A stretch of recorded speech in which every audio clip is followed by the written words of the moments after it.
نہ کفن میں جیب ہے نہ قبر میں الماری ہے، کیا سیو کر کے جائے گا؟ کبھی تم نے سوچا، کبھی غور کیا؟ آج کی رات سو رہے ہو، پتہ نہیں کل کی رات تم زیر زمین ہو۔ کتنے لوگ ہیں، کتنے لوگوں کے ساتھ ہوا ہے؟ کل شام وہ چلتے پھرتے رہے، آج ان کا جنازہ اڑ گیا۔ کل شام وہ آ کر اپنے گھروں میں کیا مست رہے، آج ان کا جنازہ اڑ گیا۔ کل شام وہ کیا ہے اپنے آپ میں اپنے کاموں میں مصروف رہے، آج ان کا جنازہ اڑ گیا۔ وہ حالت تمہارے ساتھ نہیں پیش آ سکتی؟ کوئی گارنٹی لے کے آئے ہو رب سے کہ ابھی اس عمر میں ہم نہیں مریں گے، 30 سال تک ہمیں موت نہیں آئے گی، 40 سال تک ہمیں موت نہیں آئے گی؟ نا، تو ہمیں تو اصل میں کیا ہے، یقین ہوتا تو پھر یہ حالت نہیں ہوتی۔ ہمیں مرنا ہے ایک دن، حساب دینا ہے ایک دن، اور اللہ تبارک و تعالی سب سے پہلا حساب تو تمہارے وقت کا لے گا نا جی۔ کیا کیا، کیا کر کے آئے، مدت جو ملی اسی سے تو حساب۔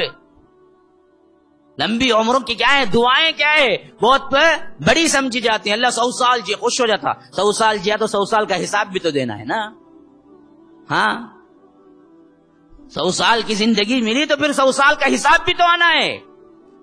اللہ تجھے مال دولت میں برکت دے، دولت میں برکت دے برابر، لیکن پھر اس کے بعد حساب بھی تو دینا ہے نا۔ خالی دنیا ہی میں رہ جانا ہے، جو چاہے کر کے نکل جانا ہے، پوچھ نہیں ہے۔ تو یہی وجہ ہے کہ اللہ کہتا ہے کہ منافقین سے یہی کہا جائے گا، وَارْتَبْتُمْ، تم تو ارتیاب میں رہے، تم تو شک میں پڑے رہے کہ آخرت ہوگی بھی ابھی۔ اور چوتھی جو سب سے بڑی چیز تمہارے اندر آئی وہ کیا، وَغَرَّتْكُمُ الْأَمَانِيُّ، تمہارے خواب، تمہاری امیدوں نے تمہیں دھوکے میں ڈالے رکھا۔ یہی ہے اصل چیز۔ انسان کو لمبی امیدیں نے جتنا غارت کیا، اتنا کسی اور چیز نے غارت نہیں کی۔ یہی امیدیں ہیں جو آخرت سے آپ کو کیا ہیں، آیات سے نکال لے آتی ہیں۔ اسی لیے رب نے فرمایا کہ وَغَرَّتْكُمُ الْأَمَانِيُّ، تمہاری امیدیں تمہیں دھوکے میں ڈال گئی۔ میں یہ کر لوں گا، میں وہ کر لوں گا، پورا پلان سیٹ کر کو رکھتا، 60 سال میں یہاں رہوں گا، اتنے گھر رہیں گے۔ تجھے 60 سال ملے تو نہ رہیں گا، تو تقدیر میں تو 40 سال میں جانے والا ہے نا، تو کہاں سے 60 سال رہیں گا؟ تو ہے تو نا پلان بنا، پلان بنا تو آخرت کا بنا۔ دنیا کا پلان رب بنا چکا ہے، وہ تجھے بنانے کی ضرورت نہیں ہے۔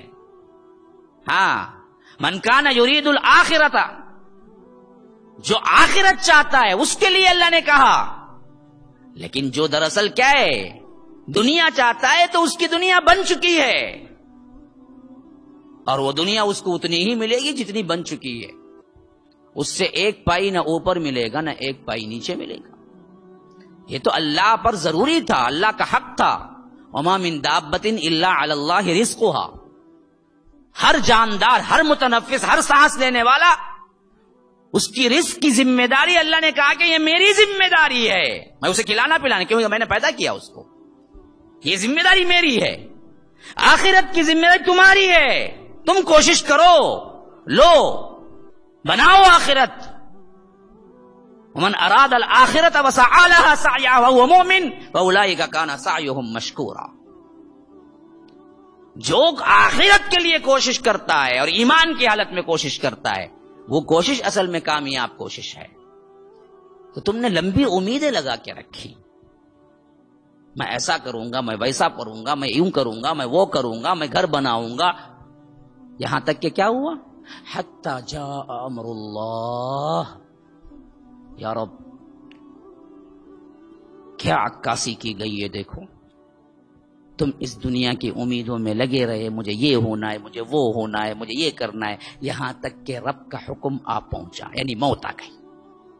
تم ابھی امیدوں میں لگے ہوئے تھے، موت آ گئی۔ وغرکم باللہ الغرور، تو ہوا کیا، سب سے بڑے دھوکے باز نے تمہیں دھوکے میں ڈالے رکھا، شیطان یا دنیا، دونوں میں سے۔ جب وہاں جا کے پکڑ ہوئی موت کی، اس وقت چیخنے لگی، چلانے لگی، ارے ایک مرتبہ تو ایکسکیوز نہیں ہوگا کیا؟ اس کا نقشہ مومنون میں اللہ کھینچتا ہے. حتی اذا جاء احدکم الموت قال رب ارجعون. جب تم میں سے کسی ایک کی موت کا وقت آتا ہے تو وہ تڑپنے لگتا ہے، کہتا ہے کہ مجھے پلٹا دو، مجھے لوٹا دو، مجھے آنا نہیں ہے مجھے رب کے پاس، میں نے کچھ تیاری نہیں کی ہے، مجھے واپس لوٹا دو. رب ارجعون. کیوں جی؟ کیوں واپس جانا ہے؟ بزنس میں کوئی کمی رہ گئی، کمانے میں کوئی کمی رہ گئی؟ نہ. اللہ کہتا ہے اس وقت مردہ میت جو کہے گا وہ کیا کہے گا؟ لعلی اعمل صالحا. اس واسطے واپس جانا چاہتا ہوں، میں نے دنیا میں کچھ نہیں کیا تھا آخرت کے لیے، آج مجھے معلوم ہو گیا آخرت کیا چیز ہے، واپس لوٹا دو، پھر ایک مرتبہ تیاری کر کے آتا ہوں، ایک مرتبہ تیاری کر کے آ جاتا ہوں، ایک موقع مل جائے مجھے. اللہ بولے گا فیما ترکت کلا انہا کلمۃ هو قائل. بیوقوف ہے، بکتا ہے بیکار کا، اس کی کوئی وزن نہیں ہے اس بات کی، لے چلو اس کو، موقع نہیں ملے گا، روگ گڑ گڑاؤ گے موقع نہیں ملے گا. وہ پل وہ گھڑی آنے سے پہلے تک تمہیں موقع ہی موقع ہے، اور وہ پل وہ گھڑی کب آئے گی معلوم نہیں. لیکن اس دنیا کی ایک لمحے کی جو گھڑی گزر رہی ہے وہ اصل میں تمہارے لیے قیمتی ہے. غفلت سے اٹھو، غفلت سے اٹھو. یہ جو غفلت میں تم پڑے ہوئے ہو اس غفلت سے اٹھو. اسی لیے اللہ تبارک و تعالی نے اللہ کے رسول کو حکم دیا مریم کے اندر، وَأَنذِرْهُمْ يَوْمَ الْحَسْرَةِ إِذْ قُضِيَ الْأَمْرُ وَهُمْ فِي غَفْلَةٍ وَهُمْ لَا يُؤْمِنُونَ. اللہ کے رسول صلی اللہ علیہ وسلم ان لوگوں کو ڈرا دیجئے، وَأَنذِرْهُمْ يَوْمَ الْحَسْرَةِ، اس دن سے جب حسرت ہی حسرت ہوگی. اذ قضی الامر، جب معاملہ پورا کر دیا جائے گا. وہم فی غفلہ، اصل میں وہ اس دن سے غافل پڑے ہوئے ہیں آج. اس کی تفسیر میں بڑی ہی کیا ہے انوکھی تفسیر اور انوکھی حدیث آئی ہے تفسیر کے اندر. صحیح بخاری و مسلم کی روایت ہے. فرمایا کہ اللہ نے وَأَنذِرْهُمْ يَوْمَ الْحَسْرَةِ، ان لوگوں کو ڈرا دیجئے اس دن سے جس دن میں حسرت ہوگی. کیا حسرت؟ حسرت، حسرت کیسے اظہار کرتے معلوم ہے؟ کیسے بولو، کیسے اظہار کرتے؟ ہاں کسی کو معلوم ہے حسرت کیسے اظہار کرتے؟ کیسے اظہار کرتے ہیں؟ ہاں کاش، کاش میں نہ کرتا، کاش میں سدھر جاتا، کاش میں تیاری کر لیتا، کاش میں دنیا کو چھوڑ دیتا، کاش میں آخرت کے لیے جیتا. یہ کاش کا لفظ ہے نا، یہ حسرت کو اظہار کرنے کا لفظ ہے. تو اللہ نے کہا اس دن سے ان کو ڈرا دیجئے جب یہ حسرت کے دن میں ہوں گے. تو مفسرین کہتے ہیں یہاں لفظ حسرت کا دن لا کے اللہ نے بتا دیا ہر انسان اس دن کاش کہے گا. نیک بد سب کاش کہیں گے. کیوں؟ جو بد ہوں گے وہ کہیں گے کاش کہ ہم نیک ہوتے، جو نیک ہوں گے وہ کہیں گے کاش کہ ہم اور نیک ہوتے. جنہوں نے عمل کیا وہ بھی کہیں گے کاش جو حصہ ہم نے کیا زندگی بتانے میں لگا وہ بھی عمل میں آ جاتا.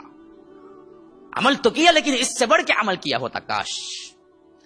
نیک و بد ہر ایک انسان کاش کہہ رہا ہوگا، لیکن سب سے زیادہ سنگین ترین معاملہ اس کا ہوگا جس نے تیاری نہیں کی. ہاں یوم یقوم الروح والملائکۃ صفا، یاد کرو وہ موقع جب کہ کیا ہے صف در صف ملائکہ کھڑے ہوں گے، روح الامین بھی کھڑے ہوں گے. لا یتکلمون، کسی کو بات کرنے کی جرات بھی نہیں ہوگی. الا من اذن، الا ہے کہ اللہ اجازت دے. اور وہ بھی کیسی بات ہوگی؟ وقال صوابا، ٹھیک ٹھیک بات کہے گا، ایسا